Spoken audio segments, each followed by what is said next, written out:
Today I will discuss about the gonorrhea. Gonorrhoea क्या है? हम लोगों का एक डिजीज है जो कि हम लोगों को कॉज होता है due to sexual transmitted disease. ये एक क्या है? सेक्सुअली ट्रांसमिटेड डिजीज है, एसटीडी, जो हम लोगों का, मैं आप लोगों को अभी टॉपिक पढ़ा रहा हूँ जिसके अंदर हम लोगों ने एड्स डिस्कस किया। Next second one is syphilis and third one topic is gonorrhoea. First of all, gonorrhoea क्या होता है? An acute infectious sexually transmitted disease of mucous membrane of the genitourinary tract, eyes, rectum and throat. Gonorrhoea क्या है? एक acute infection है जो कि sexually transmitted disease की वजह से हम लोगों को कोज होता है। And sexually transmitted disease of mucus membrane of the genitourinary tract. और गोनोरिया के अंदर क्या होता है? हम लोगों का जो म्यूकस मेम्ब्रेन होता है, म्यूकस मेम्ब्रेन हम लोगों के जेनिटोयूरिनरी ट्रैक्ट में, आइज में, रेक्टम में एंड थ्रोट के अंदर जो हम लोगों का म्यूकस मेम्ब्रेन है, वहां पे हम लोगों को क्या होगा? एक्यूट इन्फेक्शन होगा due to sexually transmitted and sexually contact की वजह से हम लोगों को इन्फेक्शंस कॉज होंगे। First one, what is genitourinary tract? Anyone कोई बता सकता है जेनिटोयूरिनरी ट्रैक्ट कौन सा ट्रैक्ट होता है? What is genitourinary tract? Yes और नो? वो तो देखे वाला चीज बा। ऑल ऑफ यू अपने आप को म्यूट करके रखिए सभी।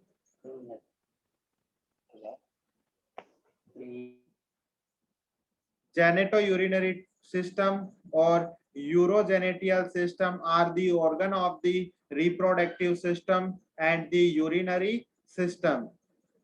Next one is causative organism. Causative organism कौन से ऑर्गेनिज्म की वजह से हम लोगों को गोनोरिया कोज होता है? Caused by the gram negative, oxidase positive and Diplococcus neisseria gonorrhea. यहाँ पे जो हम लोगों का बैक्टीरिया है वो कौन सा है? निसेरिया गोनेरिया, जिसकी वजह से हम लोगों को गोनोरिया कोज होता है। एंड ये जो वायरस है वो डिप्लोकोकस वायरस है, डिप्लोकोकस बैक्टीरिया, सॉरी बैक्टीरिया है जो कि डिप्लोकोकस है। Diplococcus means a bacterium that occur a pair of cocci, it means diplococcus. Example pneumonias, जो हम लोगों का निमोनिया के जो बैक्टीरिया होता है वो भी कैसा होता है? Diplococcus. Next one, pathogenesis of gonorrhoea. How to develop gonorrhoea in body? हम लोगों की बॉडी के अंदर गोनोरिया कैसे कॉज होता है? A venereal disease. Do you know venereal disease? Venereal disease, venereal disease मैंने आप लोगों को बताया, इसका दूसरा नाम क्या है? The synonym of venereal disease.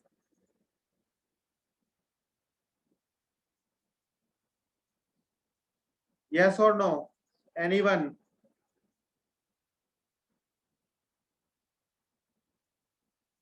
पिछले टॉपिक के अंदर ही आप लोगों को बताया है।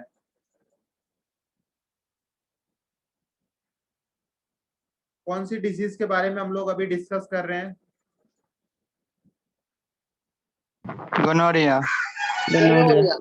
और ये कौन सी डिजीज की कैटेगरी में आती है? मतलब कौन सी डिजीज की कैटेगरी है? एक सेक्सुअली ट्रांसमिटेड डिजीज। तो मैंने आप लोगों को पिछली क्लास के अंदर जब सिफिलिस पढ़ाया था उस टाइम स्टार्टिंग के अंदर सेक्सुअली ट्रांसमिटेड डिजीज क्या होती है उसके बारे में बताया था। जब आप लोगों को नहीं बताया था कि वेनेरियल डिजीज को ही, सेक्सुअली ट्रांसमिटेड डिजीज को ही पहले हम लोग वेनेरियल डिजीज बोलते हैं, नहीं बताया आप लोगों को?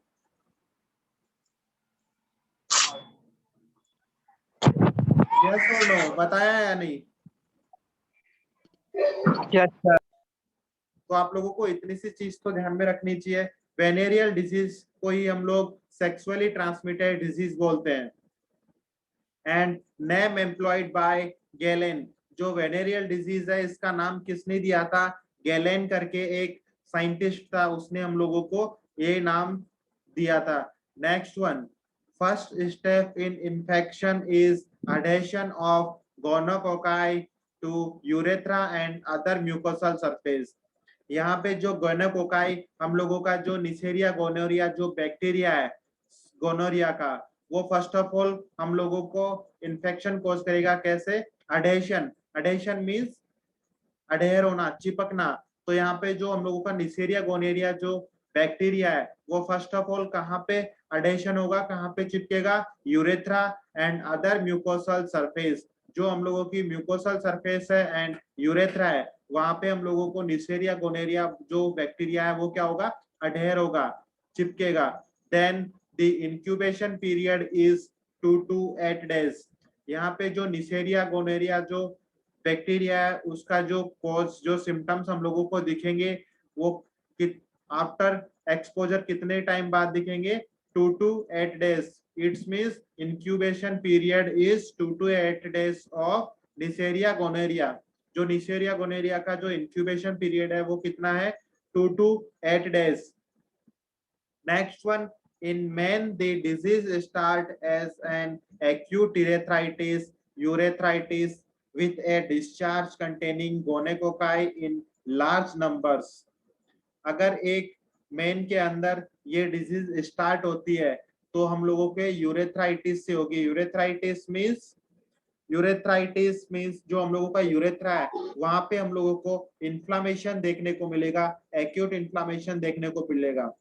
And discharge containing gonococci in large numbers. जो निसेरिया गोनोरिया का जो बैक्टीरिया है वो हम लोगों को लार्ज नंबर में यूरेथ्रा के अंदर देखने को मिलेगा। And infection extend along the urethra to prostate, seminal vessels and epididymis. यहाँ पे जो हम लोगों का यूरेथ्रा के थ्रू जो निसेरिया गोनेरिया का बैक्टीरिया हम लोगों की बॉडी में एंटर करेगा, देन वो एक्सटेंड करेगा इन्फेक्शन को कहाँ पे? Urethra to prostate. जो हम लोगों का यूरेथ्रा है जिससे हम लोगों का यूरिन पास आउट होता है, वहां से हम लोगों का इन्फेक्शन स्टार्ट होगा। देन वो हम लोगों को एक्सटेंड होगा, आगे बढ़ेगा कहाँ पे? Prostate, seminal vesicles and epididymis. These are the, ये हम लोगों का प्रोस्टेट क्या है? Prostate gland and seminal vesicles and epididymis क्या है? यहाँ पे हम लोगों का रिप्रोडक्टिव सिस्टम के पार्ट्स हैं। यहाँ पे सेमेनियल वेसल्स क्या है? Also known as the vesicular और सेमेनियल ग्लैंड्स। ये क्या है? ग्लैंड्स है। Are a pair of glands found in the male pelvis. जो कि हम लोगों के मेल पेल्विस होता है, पेल्विक रीजन होता है, वहां हम लोगों को फाउंड होता है। And next one is epididymis. Epididymis a highly convoluted duct behind the testes along with sperm passes to the wash defense। Epididymis का क्या काम है? ये स्पर्म को पास करता है किसके थ्रू? वॉश डिफेंस के through. Next one, in women the initial infection involve urethra and cervix uteri. यहाँ पे वुमेन्स के अंदर जो निसेरिया गोनेरिया बैक्टीरिया के थ्रू जो इन्फेक्शन कॉज होगा उसमें कौन कौन सा पार्ट इन्वॉल्व होगा?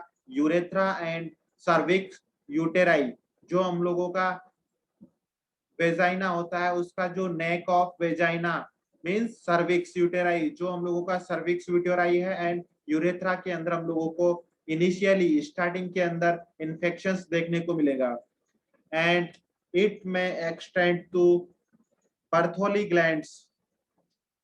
It may extend to Bartholin glands। Do you know Bartholin glands? Anyone कोई बता सकता है what is Bartholin glands? Yes or no?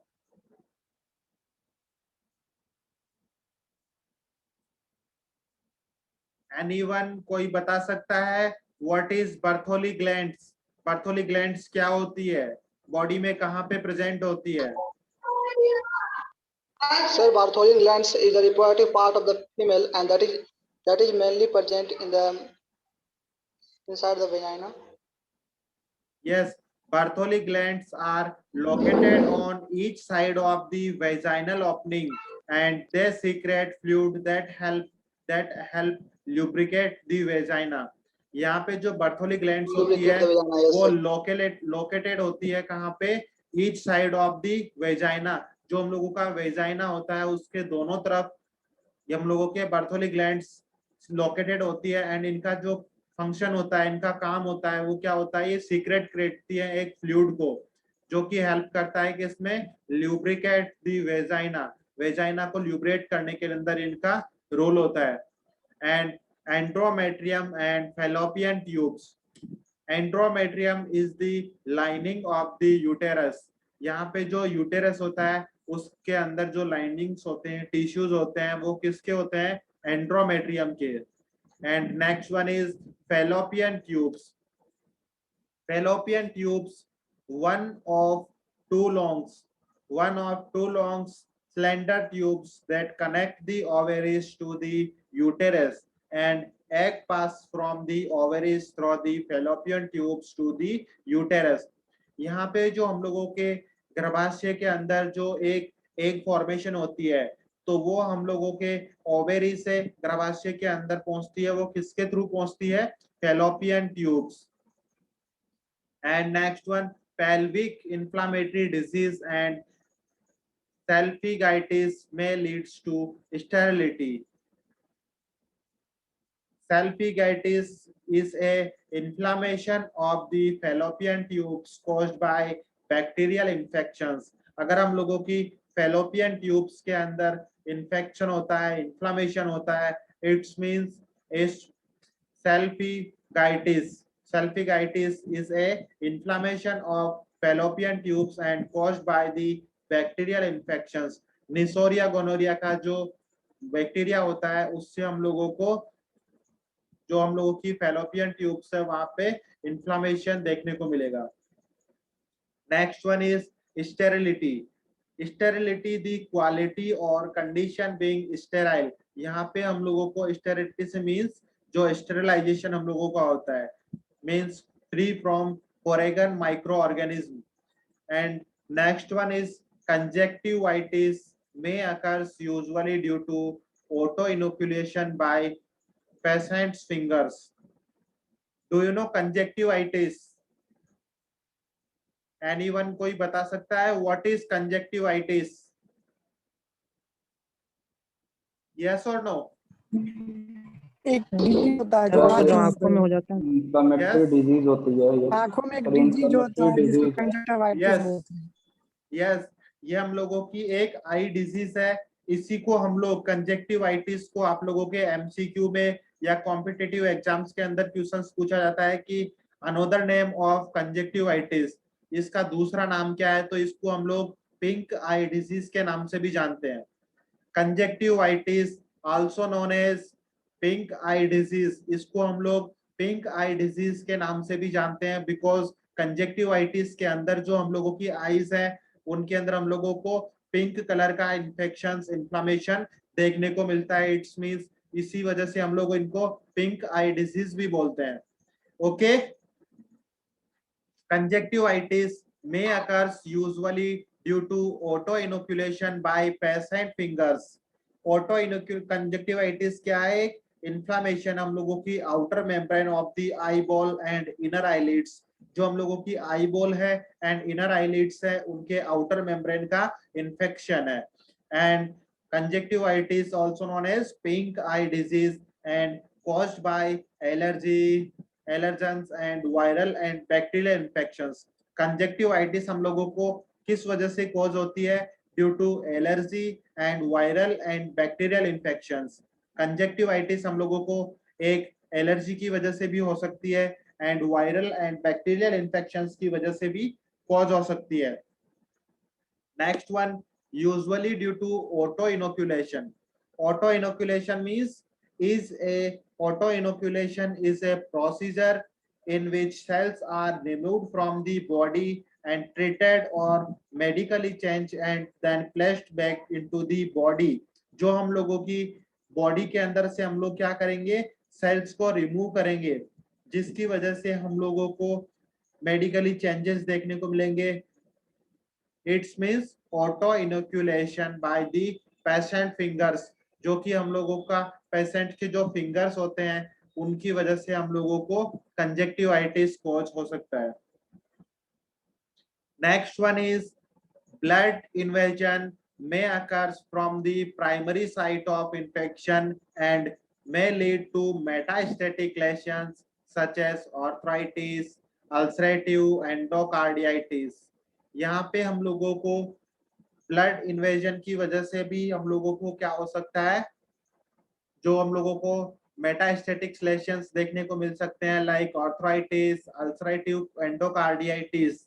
यहाँ पे जो हम लोगों की प्राइमरी साइट होती है, निसेरिया गोनेरिया की जो प्राइमरी साइट होती है इन्फेक्शंस की, वहां से हम लोगों को क्या लीड होगा, metastatic lesions and such as arthritis, ulcerative एंडोकार्डियाइटिस।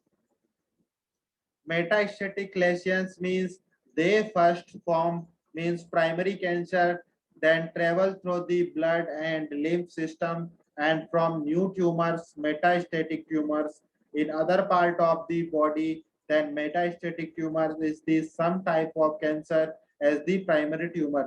यहाँ पे मेटास्टेटिक लेशंस मीन्स है कि कोई भी इंफेक्शन हम लोगों को प्राइमरी साइट पे स्टार्ट होता है, देन वो ब्लड के थ्रू अनदर बॉडी के पार्ट्स में अगर इंफेक्शन कॉज करता है, it's means metastatic lesions such as ulcerative endocarditis. Ulcerative endocarditis means is a rare and potentially fatal infection of the inner lining of heart। Endocarditis means endocardium जो हम लोगों की heart की inner layer होती है, वहां पे हम लोगों को इन्फेक्शन होगा, वहां के टिश्यूज के अंदर हम लोगों को इन्फेक्शन देखने को मिलेगा।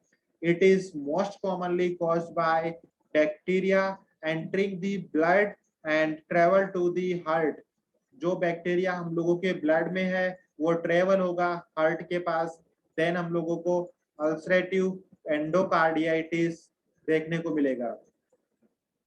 Next one is a non venereal infections.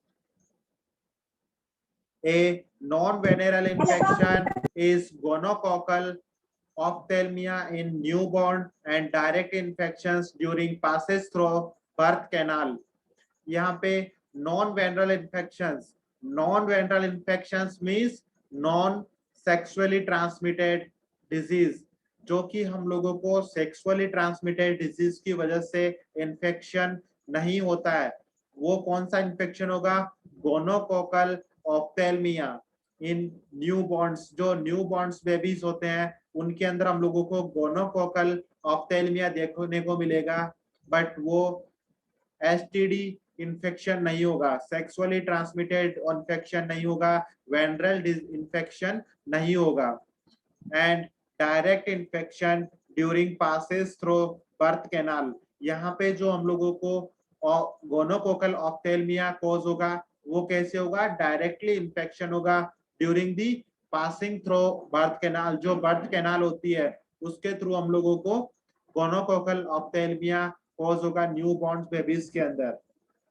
Gonococcal ophthalmia it's occurs in neonates. जो नियोनेट्स होते हैं, न्यू बेबीज होते हैं, उनके अंदर हम लोगों को देखने को मिलता है। Is an infection that is transmitted by contact of eye with infected genital secretions from person with genital gonorrhea infection। अगर कोई भी जो फीमेल होती है उसको अगर गोनोरिया होता है, गोनोरिया इन्फेक्शन होता है, तो वो उसकी थ्रू हम लोगों को जो न्यूनेट्स होते हैं, न्यू बॉर्न बेबी होते हैं, उनके अंदर by the infected genital secretion की वजह से क्या होगा, गोनोकोकल ऑप्थेल्मिया हम लोगों को न्यू बॉर्न बेबीज के अंदर देखने को मिल सकता है। Next one is controlled by installing 1% silver nitrate solution into the I of new borns. अगर गोनोकोकल ऑप्थेल्मिया हम लोग जो न्यू बॉर्न बेबीज के अंदर कॉज होता है तो उसको हम लोग कैसे ट्रीट करेंगे, 1% सिल्वर नाइट्रेट सॉल्यूशन को जो न्यू बॉर्न बेबीज की जो आईज हैं उनके अंदर हम लोग उसको लगाएंगे। इंस्टॉलिंग मीन्स जो हम लोगों को न्यू बॉर्न बेबी है उसके अंदर 1% सिल्वर नाइट्रेट सॉल्यूशन उनकी आइस के ऊपर हम लोग लगाएंगे, आइस के अंदर। Next one is epidemiology of gonorrhea. According to World Health Organization, 88 million cases of gonorrhea occurs each year. हर साल हम लोगों को 88 मिलियन केसेस ऑफ गोनोरिया को देखने को मिलते हैं according to World Health Organization, according to World Health organisation.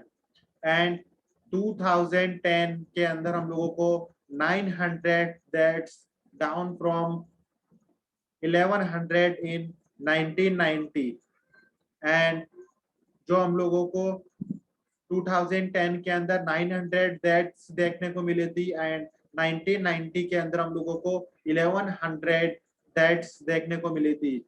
In UK 196 पर 1 lakh males and 20 to 24 year olds and 133 per 1 lakh females, 16 to 9 year old,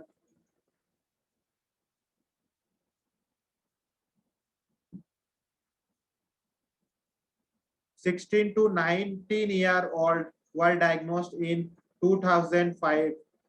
यहाँ पे हम लोगों को जो यूके के अंदर 1 लाख पेशेंट्स में से एक 196% हम लोगों को पर 1 लाख पेशेंट्स मेल के अंदर देखने को मिलेगा, जो कि हम लोगों को 20 to 24 इयर्स जो ओल्ड मेल्स होंगी उनके अंदर हम लोगों को देखने को मिलेंगी एंड 133 पर 1 लाख फीमेल्स के अंदर हम लोगों को देखने को मिलेगा 16 to 9 year olds के अंदर।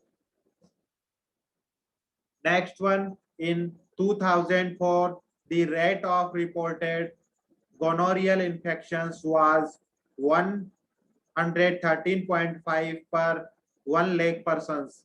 2004 के अंदर हम लोगों को 1 लाख पेशेंट्स के अंदर अगर 1 लाख पर्सन्स के अंदर से हम लोग रेशियो निकालते हैं तो 113.5 पर्सन्स हम लोगों को इन्फेक्टेड मिले गोनोरिया के। Next one, according to the Central for Disease Control, Centers for Disease Control, overall African American are most affected by gonorrhea and blacks accounted for 69% of all gonorrhea cases in 2010। यहाँ पे हम लोगों को according to Centers for Disease Control and Prevention जो हम लोगों की body है उसके अकॉर्डिंग हम लोगों को 69% गोनोरिया के केसेस 2010 के अंदर देखने को मिले। Next one, diagnosis of gonorrhoea. How to diagnosis gonorrhoea. अगर किसी को डायग्नोसिस कोज होता है तो हम लोग उसको कैसे डायग्नोसिस करेंगे। How to diagnosis gonorrhoea. First of all, traditionally gonorrhoea was diagnosed with gram stains and cultures. यहाँ पे जो हम लोगों की ग्राम स्टेन्स होती है एंड कल्चर मीडिया के अंदर हम लोग जो ब्लड सैंपल लेंगे एक पेशेंट का, देन उसको ग्रो करवाएंगे कल्चर मीडिया के अंदर। अगर वो ग्रो करता है इट्स मींस गोनोरिया है, अगर कल्चर नहीं करता है इट्स मींस गोनोरिया नहीं है। Next one is PCR, polymerase chain reaction based testing methods are becoming common।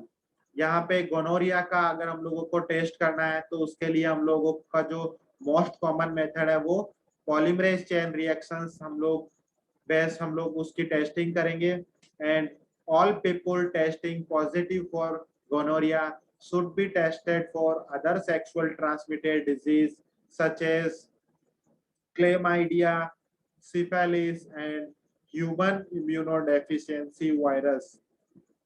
अगर हम लोगों को पीसीआर बेस्ड टेस्टिंग के अंदर हम लोगों को अगर पॉजिटिव मिलता है गोनोरिया तो हम लोग फर्दर जो अदर सेक्सुअली ट्रांसमिटेड डिजीज होती है उनका भी हम लोग क्या करेंगे, डायग्नोसिस करेंगे, like chlamydia, syphilis and HIV। ये भी क्या है, सेक्सुअली ट्रांसमिटेड डिसीज है, इन्हीं को हम लोग वेनेरियल डिजीज भी बोलते हैं।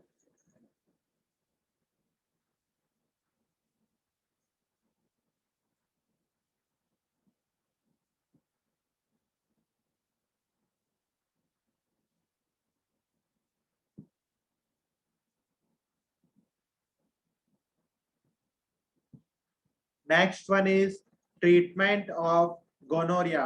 How to treat gonorrhea? अगर किसी को गोनोरिया होता है तो उसको हम लोग कैसे ट्रीट करते हैं? First of all, antibiotic resistant has developed to a number of agents including macrolide antibiotics, clindamycin and rifampicin. अगर हम लोगों को एंटीबायोटिक से अगर रेसिस्टेंट डेवलप होता है तो उस कंडीशन में हम लोग कौन से एंटीबायोटिक्स को यूज लेंगे? Like macrolide antibiotics, clindamycin and rifampicin.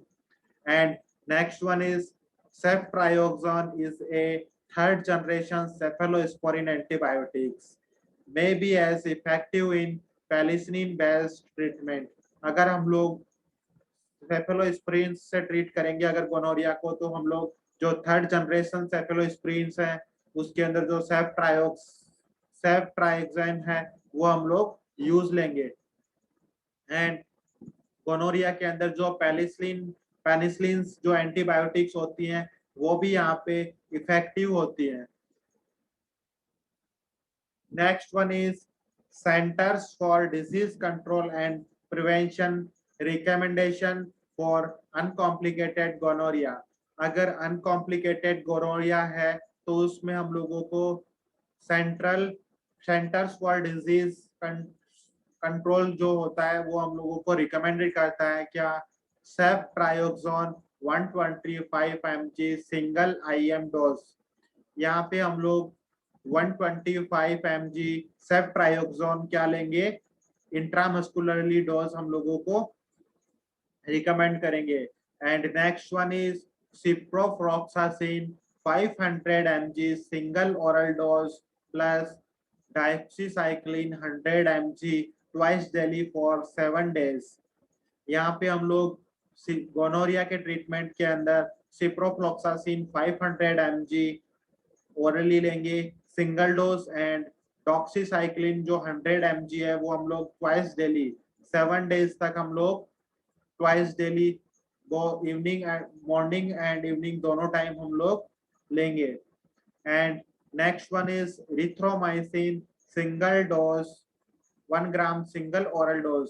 And यहाँ पे हम लोग रिथ्रोमाइसिन भी 1 ग्राम जो कि हम लोगों की है वो सिंगल डोज यूज ले सकते हैं. These are the treatment of gonorrhea. Gonorrhoea के ट्रीटमेंट में हम लोग ये मेडिसिन यूज ले सकते हैं.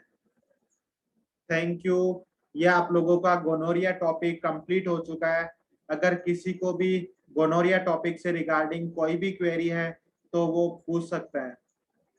Any query regarding this topic? किसी को कोई क्वेरी है? सभी को समझ में आया गोनोरिया टॉपिक? Yes, sir. ये आप लोगों का पैथोफिजियोलॉजी का कंप्लीट सिलेबस हो चुका है. आप लोगों की आज 5th यूनिट है वो भी कंप्लीट हो गया. उसका लास्ट टॉपिक आप लोगों का गोनोरिया ही है. तो ये आप लोगों का पैथोफिजियोलॉजी का कंप्लीट सिलेबस हो चुका है और आप लोगों को आपका सिलेबस प्रिपेयर करना है according to final exam.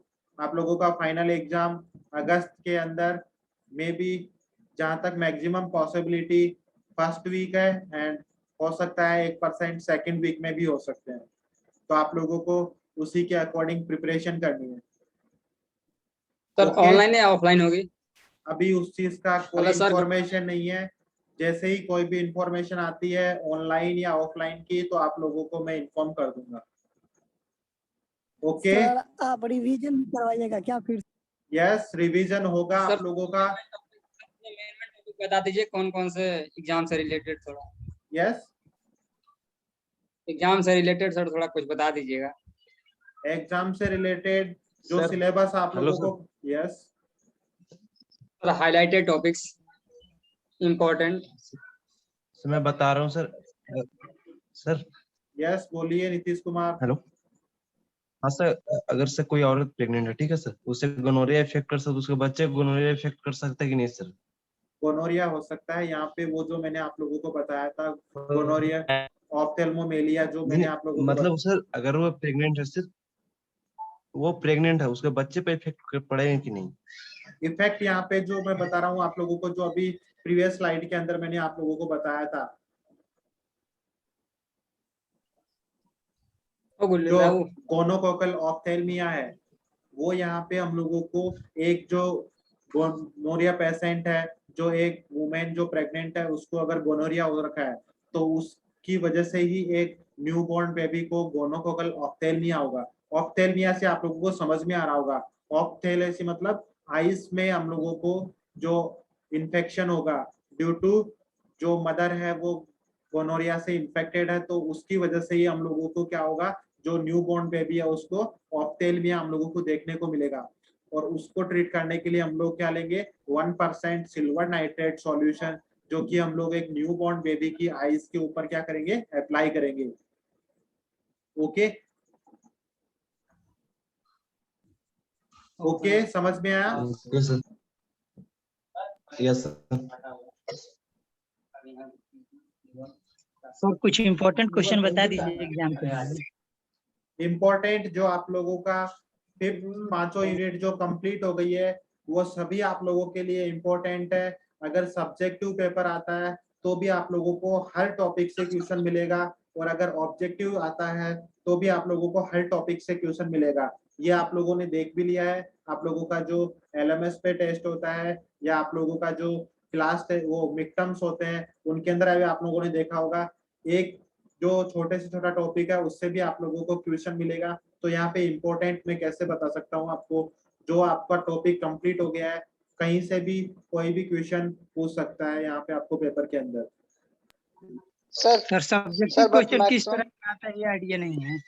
Subjective question किस तरह का बनता है इसमें, सब्जेक्टिव इसका क्वेश्चंस आइडिया। यहाँ पे अगर मान लो, अगर ये गोनोरिया टॉपिक ही आप लोग अगर मानते हो, इसके अंदर आप लोगों को अगर सब्जेक्टिव क्वेश्चन अगर पूछा जाता है, तो आप लोगों को ये भी पूछा जा सकता है कि इसका what is the pathogenesis of gonorrhoea, gonorrhoea का पैथोजेनिस कैसे है, आप लोगों की बॉडी के अंदर गोनोरिया कैसे होता है, तो आपको वो लिखना हो सकता है। आप लोगों को उसकी डेफिनेशन भी पूछ सकते हैं, आप लोगों को उसका ट्रीटमेंट भी पूछ सकते हैं। तो ये सब्जेक्टिव क्वेश्चन ही होते हैं। अभी आप लोगों को पूछ सकते हैं कि what is the treatment of gonorrhoea, तो आप लोगों को जो मैंने स्लाइड के अंदर बताया है वो ट्रीटमेंट आप लोगों को उसके अंदर कंप्लीट लिखना है। तो यही इसी टाइप के सब्जेक्टिव क्वेश्चंस होते हैं। सब्जेक्टिव में आप लोगों का 2 टाइप के क्वेश्चंस होते हैं, एक लॉन्ग और एक शॉर्ट। तो लॉन्ग के अंदर आप लोगों को ज्यादा मैटर लिखना होगा, शॉर्ट के अंदर आप लोगों को थोड़ा कम मैटर लिखना होगा। बस यही सब्जेक्टिव टाइप के क्वेश्चंस होते हैं। पूरी कंप्लीट पैथोफिजियोलॉजी के अंदर आप लोगों को सब्जेक्टिव के अंदर आपको उसके सिम्टम्स भी पूछ सकते हैं, आपको उसकी पैथोफिजियोलॉजी भी पूछ सकते हैं, आपको उसका ट्रीटमेंट भी पूछ सकते हैं, ये सभी चीजें, उसकी डेफिनेशन भी पूछ सकते हैं, उसका इंट्रोडक्शन भी पूछ सकते हैं, उसके टाइप्स भी पूछ सकते हैं। तो कंप्लीट आप लोगों को प्रिपेयर रहना है आपको फाइनल एग्जाम के लिए। बाकी इतना मैं बता दूं कि आप लोगों का फाइनल एग्जाम MCQ बेस नहीं होगा, सब्जेक्टिव क्वेश्चंस पे ही होगा। क्योंकि अभी पहले 7th सेम, 5th सेम, जो 6th सेम और हम लोगों का 4th सेम, 8th सेम, जिनका सेमेस्टर का जो एग्जाम हुआ था वो कंप्लीट आपका ऑनलाइन भी होगा, तो वीबॉक्स पे होगा। तो आप लोगों को उसके अंदर सब्जेक्टिव क्वेश्चंस ही आएंगे और वो आप लोगों को लिखने होंगे। MCQ जो आते हैं वो जो आप लोग के 10 आते हैं या 20 आते हैं तो वो MCQ आएंगे। एंड बाकी जो आप लोगों के सब्जेक्टिव होते हैं 5 क्वेश्चंस, और जो 2 क्वेश्चंस आप लोगों के लॉन्ग होते हैं, 7 क्वेश्चंस है सब्जेक्टिव होते हैं एंड 2 क्वेश्चंस आप लोगों के लॉन्ग होते हैं। तो वो आप लोगों का जो पेपर का जो मेथड है, फॉर्मेट है, उसके अकॉर्डिंग ही आप लोगों का पेपर बनेंगे। अभी नेक्स्ट क्लास से आप सर लोगों वो का, तो नोटबुक पे लिख के फोटो खींच के अपलोड करना होता है ना हाँ लास्ट में? वैसा वाला ही अगर ऑनलाइन होता है तो, और अगर ऑफलाइन होता है तो फिर आपको यूनिवर्सिटी में आके ऑफलाइन होगा। बाकी अगर ऑनलाइन होता है तो वही होगा जिसमें आप लोगों को पेपर ऑनलाइन ही आएगा एंड आप लोगों का वीबॉक्स के ऊपर paper. Yes Musa garba, Explain in English, please.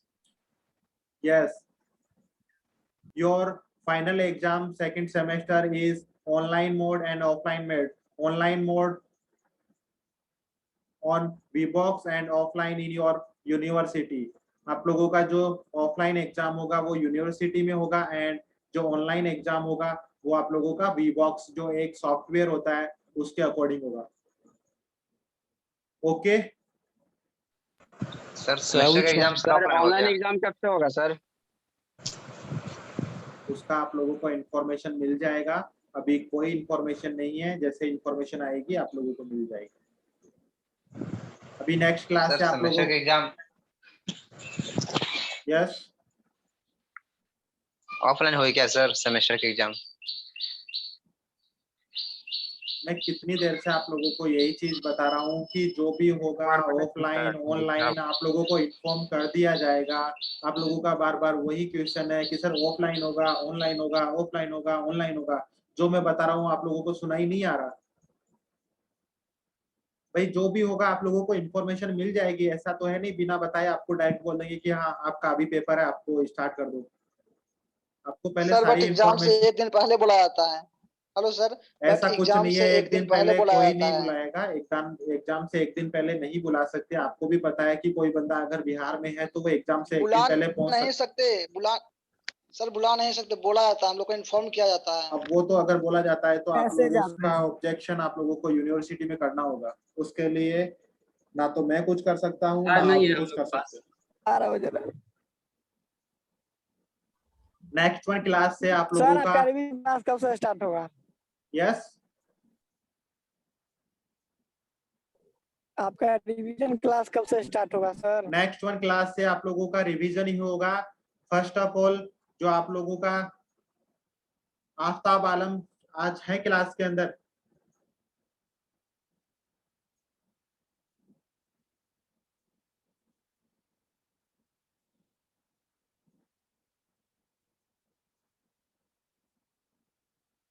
नहीं है सर।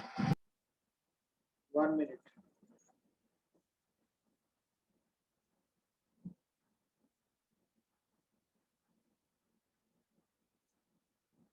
उपेंद्र कुमार है? Yes sir. उपेंद्र कुमार, आपको नेक्स्ट क्लास जब भी हम लोगों की पैथोफिजियोलॉजी होगी तो आप लोगों को फर्स्ट यूनिट का जो आप लोगों का फर्स्ट टॉपिक है वो आप लोगों को प्रिपेयर करके आना है। जो आप लोगों की पीपीटी है उसके अकॉर्डिंग तो आप लोगों को फिर उसका प्रेजेंटेशन देना होगा। रिवीजन के अंदर आप लोगों को एक एक टॉपिक में रोज दूंगा स्टूडेंट्स को, तो आप लोगों को वो प्रिपेयर करना है, देन आपको उसको एक्सप्लेनेशन करना है। Okay okay sir. Sir Upendra ये कुमार, सेमिनार चलेगा क्या? हाँ सेमिनार टाइप का, तो उसके अंदर आप लोगों को पर्टिकुलर